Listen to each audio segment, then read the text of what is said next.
Welcome to G K excellence. ನಾನು educator Devamahesh Cheralabavi. ಇಲ್ಲಿ discuss ಮಾಡ್ತಾ ಇರುವಂಥದ್ದು temple name called Ramappa temple. ಇದು ಎಲ್ಲಿ ಲೊಕೇಟ್ ಆಗಿದೆ ಮತ್ತು ಇದರ ಫೀಚರ್ ಏನಿದೆ ಮತ್ತು ಯಾಕೆ ಇದು ನ್ಯೂಸಲ್ಲಿ ಇದೆ ಎಂಬುದನ್ನು ನಾನೀಗ ಡಿಸ್ಕಸ್ ಮಾಡ್ತಾ ಇರುವಂಥದ್ದು. ನಾವು ಕಾಕತೀಯ ಸಾಮ್ರಾಜ್ಯದ ವತಿಯಿಂದ ಒಂದು ಟೆಂಪಲನ್ನು ಬಿಲ್ಟ್ ಮಾಡಿರ್ತಾರೆ. ಅದನ್ನೇ ನಾವು ರಾಮಪ್ಪ ಟೆಂಪಲ್ ಅಂತ ಹೇಳ್ತೀವಿ, ಅಥವಾ ರುದ್ರೇಶ್ವರ ಟೆಂಪಲ್ ಅಂತಲೂ ಹೇಳಿ ಈ ಟೆಂಪಲ್ಗೆ ಕರೆಯುವಂಥದ್ದು. Where it is located in the Telangana location. Normally ಈ ಒಂದು ಟೆಂಪಲನ್ನು Telangana tourism industry centre of attraction ಆಗಿ ಕನ್ಸಿಡರ್ ಮಾಡಿರುವಂಥದ್ದು. Because it has certain features. ಅದಕ್ಕೆ ಇರುವಂಥ ಒಂದು ಪಾರಂಪರೆ ಇರಬಹುದು, ಅದರದೇ ಆದಂಥ ಒಂದು ಸಾಂಸ್ಕೃತಿಕ ಇರಬಹುದು, ಮತ್ತು ಗ್ಲೋಬಲ್ ಟೂರಿಸ್ಟ್ಗಳನ್ನು ಅಲ್ಲಿ ಅಟ್ರಾಕ್ಟ್ ಮಾಡೋಕ್ಕೆ ಅಂತ ಹೇಳಿ ಸರ್ಟೆನ್ ಗ್ಲೋಬಲ್ ನಮಗೆ ಆಕ್ಟಿವಿಟೀಸ್ಗಳು ಬರುತ್ತೆ, ಇವೆಂಟ್ಸ್ಗಳು ಬರುತ್ತೆ. ಲೈಕ್ ಜಾಥಾ 2025 ಅಂತ ಹೇಳಿ ನೋಡ್ತೇವೆ. ಈ ಸರ್ಟೆನ್ ಇವೆಂಟ್ಸ್ಗಳ ಒಳಗಡೆ ಈ ಒಂದು ಟೆಂಪಲನ್ನು ಎಕ್ಸಿಬಿಟ್ ಮಾಡಿದ್ದಾರೆ. ಹೀಗಾಗಿ ಅಷ್ಟೇ ಅಲ್ಲದೆ ಯುನೆಸ್ಕೋದ ವತಿಯಿಂದ ಹೇಗೆ ನಮ್ಮ ಇಂಡಿಯಾದ ಒಳಗಡೆ ಏನು ಯುನೆಸ್ಕೋ ಸೈಟ್ಸ್ ಅಂತ ಹೇಳಿ ಡಿಕ್ಲೇರ್ ಮಾಡಿದಾರಲ್ಲ, ಅದನ್ನೆಲ್ಲ ಸಂರಕ್ಷಣೆ ಮಾಡುವಂಥದ್ದು ಆರ್ಕಿಯೋಲಾಜಿಕಲ್ ಸರ್ವೆ ಆಫ್ ಇಂಡಿಯಾಗೆ ಬಿಟ್ಟಿರುತ್ತೆ. ಈಗ ಆರ್ಕಿಯೋಲಾಜಿಕಲ್ ಸರ್ವೆ ಆಫ್ ಇಂಡಿಯಾ ಹೇಗೆ ಕಾರ್ಯನಿರ್ವಹಣೆ ಮಾಡ್ತಾ ಇದೆ ಎಂಬುದನ್ನು ಕನ್ಸಿಡರ್ ಮಾಡೋಕ್ಕೆ ಅಂತ ಹೇಳಿ, ಅದನ್ನು ವೀಕ್ಷಣೆ ಮಾಡೋಕ್ಕೆ ಅಂತ ಹೇಳಿ ಯುನೆಸ್ಕೋದ ವತಿಯಿಂದ ಅಂಬಾಸಿಡರ್ಸ್ಗಳು ಕೂಡ ಈ ಒಂದು ಟೆಂಪಲ್ಗೆ ಭೇಟಿ ನೀಡಿರುವಂಥದ್ದು ಉಂಟು. ಈ ಒಂದು ನಿಟ್ಟಿನ ಒಳಗಡೆ ನಮಗೆ ತೆಲಂಗಾಣದಲ್ಲಿ ಇರುವಂಥ ರಾಮಪ್ಪ ಟೆಂಪಲ್ ಅನ್ನೋದು ನಮಗೆ ಹೈಲಿ ಇಂಪಾರ್ಟೆಂಟ್ ಆಗುತ್ತೆ. ಮತ್ತು ಇದನ್ನು 2021 ಒಳಗಡೆ ಯುನೆಸ್ಕೋ ಸೈಟಲ್ಲಿನೂ ಕೂಡ ಹಾಕಿದ್ದಾರೆ. ಯಾಕೆ ಇದು ಇಂಪಾರ್ಟೆನ್ಸ್ ಇದೆ, ಯಾವ್ಯಾವ ಒಂದು ಪ್ರೊಸೀಜರ್ಸ್ಗಳು ಇದರ ಒಳಗಡೆ ಅಪ್ಲೈ ಮಾಡಿದ್ದಾರೆ ಅಂತ ಹೇಳಿ ಈ ಕಾನ್ಸೆಪ್ಟನ್ನು ನೋಡ್ತಾ ಇರುವಂಥದ್ದು. ಈಗ ರಾಮಪ್ಪ ಟೆಂಪಲ್ನ ಬಗ್ಗೆ ಹೇಳೋದಾಯಿತು ಅಂದರೆ ಇದು ಎಲ್ಲಿದೆ? ಅಫ್ಕೋರ್ಸ್ ತೆಲಂಗಾಣದಲ್ಲಿ ಇರುವಂಥದ್ದು. ಯಾರು ಇದನ್ನು ಬಿಲ್ಟ್ ಮಾಡಿದ್ದಾರೆ ಅಂತ ತಗೊಂಡ್ರೆ ಕಾಕತೀಯ ಸಾಮ್ರಾಜ್ಯದ ವತಿಯಿಂದ ಕ್ರಿಸ್ತಶಕ 1213 ಒಳಗಡೆ ಈ ಒಂದು ಟೆಂಪಲನ್ನು ಬಿಲ್ಟ್ ಮಾಡಿದ್ದಾರೆ. ಆ ಕಾಕತೀಯ ರಾಜನಾಗಿರುವಂಥ ಗಣಪತಿ ದೇವರ ಸೇನಾಧಿಪತಿನೇ ರೇಚಾರ್ಲ ರುದ್ರ. ಈ ರೇಚಾರ್ಲ ರುದ್ರ ನಿರ್ಮಿಸಿರುವಂಥ ಟೆಂಪಲ್ ಇದಾಗಿರುತ್ತೆ. ಆದರೆ ಈ ಒಂದು ಟೆಂಪಲನ್ನು ಕೆತ್ತನೆ ಮಾಡಿದ್ದು ಯಾರು ಅಂತ ಹೇಳಿದ್ರೆ ರಾಮಪ್ಪ. ಹೀಗಾಗಿ ಬಹುಶಃ ಭಾರತದಲ್ಲಿ ಒಂದೇ ಒಂದು ಟೆಂಪಲ್ ಇರಬಹುದು ಆ ನಿರ್ಮಾಣ ಮಾಡಿರುವಂಥ ಕೆತ್ತನೆ ಮಾಡಿರುವಂಥ ಶಿಲ್ಪಿ ಹೆಸರನ್ನೇ ಈ ಟೆಂಪಲ್ಗೆ ನೀಡಲಾಗಿದೆ. ಮತ್ತು ಇಲ್ಲಿ ಯಾವ ದೇವರ ಆರಾಧನೆ ನಡೀತಾ ಇದೆ ಅಂತ ಹೇಳಿದ್ರೆ ಲಾರ್ಡ್ ಶಿವ ಆಗಿರುತ್ತೆ. ಅಲ್ಲಿ ರಾಮಲಿಂಗೇಶ್ವರ ಟೆಂಪಲ್ ಅಂತಲೂ ಹೇಳಿ ಕರಿತೇವೆ, ಅಥವಾ ರುದ್ರೇಶ್ವರ ಟೆಂಪಲ್ ಅಂತಲೂ ಹೇಳಿ ಇದಕ್ಕೆ ಕರಿತಾ ಬರ್ತೇವೆ. ಇಲ್ಲಿ ಶಿವನ ದೇವರ ಆರಾಧನೆ ನಡೀತಾ ಇರುವಂಥ ನೇಚರ್ ಇಲ್ಲಿ ಇರುವಂಥದ್ದು. ಹಾಗಾದರೆ ರಾಮಪ್ಪ ಟೆಂಪಲ್ ಎಲ್ಲಿದೆ? ತೆಲಂಗಾಣದ ಒಳಗಡೆ ನಾವು ನೋಡ್ತಾ ಬರ್ತೀವಿ. ಇದ್ರದ್ದು ಫೀಚರ್ ಏನಿದೆ ಅಂತ ಹೇಳಿ ಕನ್ಸಿಡರ್ ಮಾಡಿದ್ರೆ ನಾರ್ಮಲಿ ನಾವು ಟೆಂಪಲ್ ಆರ್ಕಿಟೆಕ್ಚರ್ ಅಂತಾನೆ ನೋಡ್ತೀವಿ, ಹೌದಾ? ಒಂದು ದೇವಸ್ಥಾನದ ವಾಸ್ತುಶಿಲ್ಪ ಅಂತ ಹೇಳಿ ನಾವು ಕನ್ಸಿಡರ್ ಮಾಡ್ತಾ ಬಂದಾಗ ಅದರದ್ದೇ ಆದಂಥ ಸರ್ಟೆನ್ ಫೀಚರ್ಸ್ಗಳಿದಾವೆ.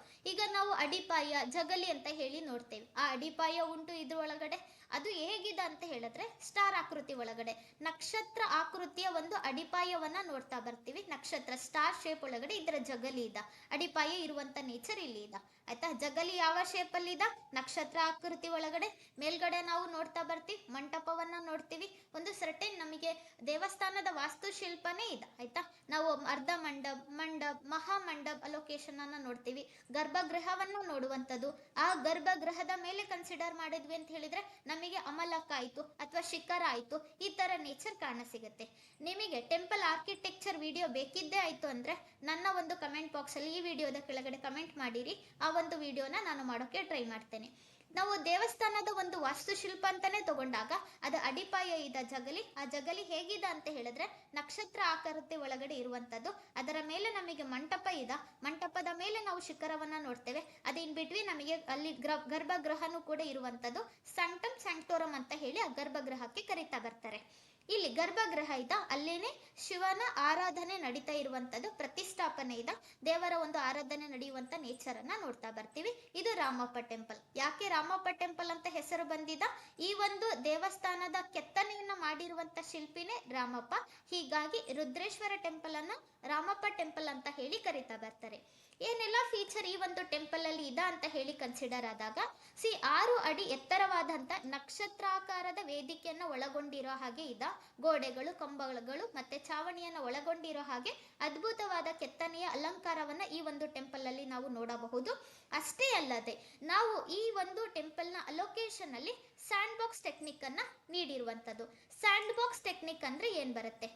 ನಾರ್ಮಲಿ ಇದ ನೋಡಿ ಅಡಿಪಾಯ ಅಂತ ಹೇಳ್ತೀವಿ. ನಾರ್ಮಲಿ ನಾವು ಫೌಂಡೇಶನ್ ಅಂತ ಹೇಳಿ ಕರಿತೇವೆ. ಈ ಫೌಂಡೇಶನ್ ಅನ್ನ ನಿರ್ಮಾಣ ಮಾಡೋಕೆ ಅಂತ ಹೇಳಿ ಸರ್ಟೆನ್ ಅಲ್ಲಿ ಏನ್ ಮಾಡ್ತಾರೆ, ಬೆಲ್ಲವನ್ನ ಮತ್ತೆ ಸುಣ್ಣವನ್ನ, ಕರಕ್ಕಾಯ ಎಂಬ ಫ್ರೂಟ್ ಅನ್ನ ಬಳಕೆ ಮಾಡಿಕೊಂಡು ಅಡಿಪಾಯವನ್ನ ಹಾಕಿರ್ತಾರೆ. ಈ ಅಡಿಪಾಯವನ್ನ ಹಾಕಿದಾಗ ಏನು ಇದ್ರದ ಫೀಚರ್ ಅಂತ ಹೇಳಿ ತಗೊಂಡಾಗ, ನಾವು ಸರ್ಟೆನ್ ಅರ್ತ್ ಕ್ವೇಕ್ ಆದಾಗ ಭೂಕಂಪನದ ಅಲೆಗಳು ಬರ್ತಾ ಇರತ್ತೆ. ನಾವು ಭೂಕಂಪನದ ಅಲೆಗಳು ಅಂತ ಹೇಳಿ ತಗೊಂಡಾಗ ನಾರ್ಮಲಿ ಮೇಲ್ಮೈ ಅಲೆಗಳು ಅಂತ ನೋಡ್ತೀವಿ, ಕಾಲ್ ಇಟ್ ಸರ್ಫೇಸ್ ವೇವ್ಸ್ ಅಂತ ನೋಡ್ತೀವಿ. ಈ ಸರ್ಫೇಸ್ ವೇವ್ಸ್ ಗಳಿಂದನೇ ಅಪಾರವಾದಂತ ನಷ್ಟ ಭೂ ಮೇಲ್ಮೈಯಲ್ಲಿ ಸಂಭವಿಸ್ತಾ ಇರ್ತದೆ. That in the crust region ಅಂತ ನೋಡ್ತೇವೆ. ಆ ರೀತಿಯಾಗಿ ಆ ಭೂ ಮೇಲ್ಮೈ ಅದು ವಿಕೋಪಕ್ಕೆ ಒಳಗೊಳ್ಳುವಂತ ನೇಚರ್ ಏನಿರುತ್ತಲ್ಲ, ಅಂತ ನಮಗೆ ಅಲೆಗಳನ್ನ ತಪ್ಪಿಸಿಕೊಳ್ಳುವಂಥದ್ದು ಅಂದ್ರೆ ಹೀರುವಂತ ಸಾಮರ್ಥ್ಯ ಈ ಸ್ಯಾಂಡ್ ಬಾಕ್ಸ್ ಟೆಕ್ನಿಕ್ ಒಳಗಡೆ ಇರುವಂತದ್ದು. ಸ್ಯಾಂಡ್ ಬಾಕ್ಸ್ ಅಂದ್ರೆ ಟೆಕ್ನಿಕ್ ಅಂದ್ರೆ ಏನ್ ಬರುತ್ತೆ, ನಮಗೆ ಫೌಂಡೇಶನ್ ಅನ್ನು ಹಾಕಿದಾಗ, ಈ ಒಂದು ದೇವಸ್ಥಾನದ ಅಡಿಪಾಯವನ್ನು ಹಾಕುವಾಗ ಸರ್ಟನ್ ಟೆಕ್ನಿಕ್ ಅನ್ನ ಬಳಕೆ ಮಾಡಿದರೆ ಅಲ್ಲಿ ಮರಳು, ನಿಂಬೆ, ಬೆಲ್ಲ ಮತ್ತೆ ಕಪ್ಪು ಮೈರೋ ಬ್ಯಾಲನ್ ಅಂತ ಹೇಳಿ, ನಾರ್ಮಲಿ ನಾವು ಇದಕ್ಕೆ ಕರಕ್ಕಾಯಿ ಅಂತಾನು ಹೇಳಿ ಕರಿತಾ ಬರ್ತಾರೆ. ಕರಕ್ಕಾಯಿ ಎಂಬ ಫ್ರೂಟ್ ಅನ್ನ ಬಳಕೆ ಮಾಡಿಕೊಂಡು ಇನ್ ರಿಟರ್ನ್ ಇದರೆಲ್ಲ ಮಿಶ್ರಣವನ್ನ ಕನ್ಸಿಡರ್ ಮಾಡಿ ಅಲ್ಲಿ ಅಡಿಪಾಯ ಫೌಂಡೇಶನ್ ಅನ್ನ ಹಾಕಿರ್ತಾರೆ. ಈ ಫೌಂಡೇಶನ್, ಈ ಮಿಶ್ರಣ ಏನ್ ಮಾಡ್ತಾ ಇದೆ, ಭೂಕಂಪನದ ಅಲೆಗಳನ್ನ ಎಸ್ಪೆಷಲಿ ನಾವು ಪ್ರೈಮರಿ ವೇವ್ಸ್ ಅಂತ ತಗೊಂಡಾಗ, ನೆಕ್ಸ್ಟ್ ಹಂತಕ್ಕೆ ಬರುತ್ತೆ ಸರ್ಫೇಸ್ ವೇವ್ಸ್ ಅಂತ ತಗೊಂಡಾಗ, ಆ ಸರ್ಫೇಸ್ ವೇವ್ಸ್ ಗಳನ್ನ ಇದೇನ್ ಮಾಡ್ತಾ ಇದ್ದ, ಡಿಮಿನಿಷ್ ಮಾಡ್ತಾ ಇದ್ದ, ತನ್ನಲ್ಲಿನೇ ಹೀರಿಕೊಳ್ಳುವಂತ ನೇಚರ್ ಇದ್ರೊಳಗಡೆ ಇದೆ. ಇದನ್ನೇ ನಾವು ಸ್ಯಾಂಡ್ ಬಾಕ್ಸ್ ಟೆಕ್ನಿಕ್ ಅಂತ ಹೇಳ್ತೀವಿ. ಇದು ಒಂದೇ ಟೆಕ್ನಿಕ್ ಅನ್ನ ಬಳಕೆ ಮಾಡಿರುವಂತ ಟೆಂಪಲ್ ಅಂತ ಹೇಳಿದಾಗ ಅದು ನಮ್ಮ ರಾಮಪ್ಪ ಟೆಂಪಲ್ ಅಲ್ಲಿ ಉಂಟು. ಇನ್ನೊಂದು ಭೂಕಂಪ ನಿರೋಧಕ ಅಂತ ಹೇಳ್ತೇವೆ. ಆಫ್ಕೋರ್ಸ್ ಅರ್ತ್ ಕ್ವೇಕ್ ಆಗುವಂತ ಸರ್ಟೆನ್ ವೇವ್ಸ್ ಗಳನ್ನ ಇದೇನ್ ಮಾಡ್ತಾ ಇದ್ದ, ಇನ್ ರಿಟರ್ನ್ ಅಬ್ಸರ್ವ್ ಮಾಡುವಂತ ನೇಚರ್ ನೋಡ್ತೀವಿ. ಅಷ್ಟೇ ಅಲ್ಲದೆ ಈ ಒಂದು ಟೆಂಪಲ್ ನ ಒಂದು ಇಟ್ಟಿಗೆಗಳ ನಿರ್ಮಾಣ ಅಂತ ಹೇಳಿ ನಾವು ಬ್ರಿಕ್ಸ್ ಅಂತ ಹೇಳ್ತೀವಿ. ನಾರ್ಮಲಿ ಈ ಇಟ್ಟಿಗೆಗಳ ನಿರ್ಮಾಣಕ್ಕೋಸ್ಕರ ಅಕೇಶಿಯಾ ಮರದ ಹೊಟ್ಟನ್ನ ಬಳಕೆ ಮಾಡಿದರೆ, ಅಷ್ಟೇ ಅಲ್ಲದೆ ನೆಲ್ಲಿಕಾಯಿ ಜಾತಿಗೆ ಸೇರುವಂತ ಒಂದು ಹಣ್ಣನ್ನ ಕನ್ಸಿಡರ್ ಮಾಡಿ ಅದರ ಎಲ್ಲ ಮಿಶ್ರಣದಿಂದ ಜೇಡಿ ಮಣ್ಣಿನ ಜೊತೆಗೆ ಕಲಿಸಿ ಇನ್ ರಿಟರ್ನ್ ಏನ್ ಮಾಡಿದರೆ ಆ ಇಟ್ಟಿಗೆಗಳನ್ನ ನಿರ್ಮಾಣ ಮಾಡಿರುವಂತದ್ದು. ಬಹಳ ಲೈಟ್ ವೇಟ್ ಇದೆ, ಹಗುರವಾಗಿರುವಂತಹ ತೇಲುವಷ್ಟು ಹಗುರವಾಗಿರುವಂತಹ ಇಟ್ಟಿಗೆಗಳನ್ನ ಬಳಕೆ ಮಾಡಿಕೊಂಡು ಈ ಒಂದು ದೇವಸ್ಥಾನದ ನಿರ್ಮಾಣ ಮಾಡಿದ್ದಾರೆ. ಹೀಗಾಗಿ ಅದು ಫ್ಲೋಟಿಂಗ್ ಎಫೆಕ್ಟ್ ಅನ್ನ ಕೊಡುತ್ತೆ.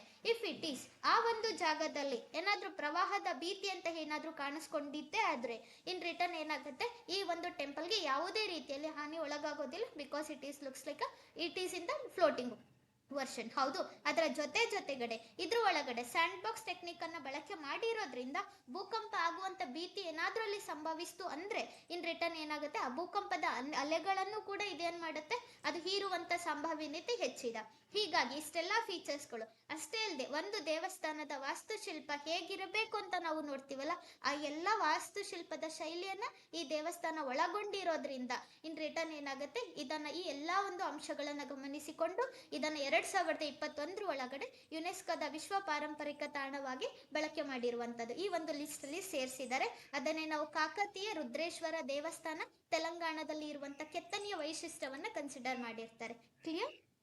ಅಷ್ಟೇ ಅಲ್ಲದೆ ನಾವು ಇಟಾಲಿಯನ್ ಪ್ರವಾಸಿಗನೂ ಕೂಡ ಈ ಒಂದು ಟೆಂಪಲ್ ನ ಕುರಿತಾಗಿ ಒಂದು ವ್ಯಾಖ್ಯಾನವನ್ನ ನೀಡಿದ್ದಾರೆ. ಅವ್ರು ಯಾರು ಅಂತ ಹೇಳಿದ್ರೆ ಮಾರ್ಕೋಪೋಲೋ ರಾಮಪ್ಪ ಟೆಂಪಲ್ ನ ಕುರಿತಾಗಿ ಒಂದು ಸ್ಟೇಟ್ಮೆಂಟ್ ಅನ್ನ ನೀಡಿದ್ದಾರೆ. The brightest star in the Galaxy of medieval temples of the Deccan.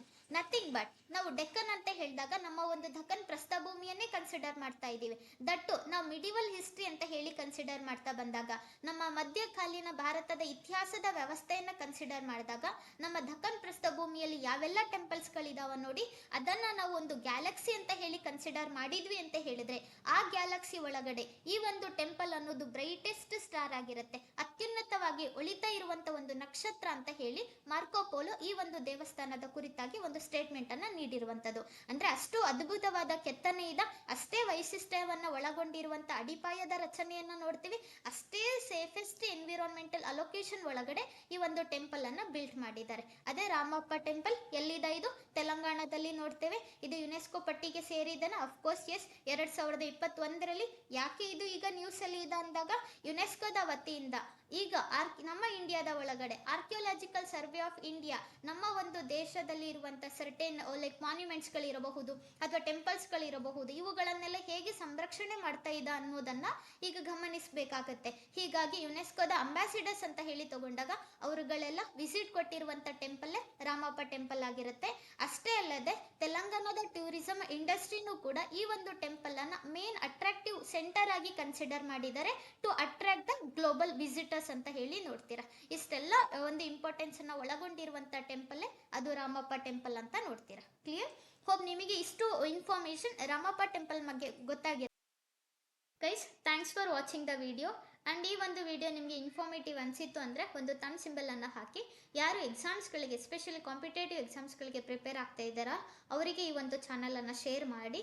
ಯಾರು ಇನ್ನೂ ಇಲ್ಲಿ ತನಕ ಯಾರು ಈ ಒಂದು ಚಾನಲ್ಗೆ ಸಬ್ಸ್ಕ್ರೈಬ್ ಆಗಿಲ್ಲ ನೋಡಿ, please subscribe to the channel for more updates. Thank you guys. Bye. Continue in the next session.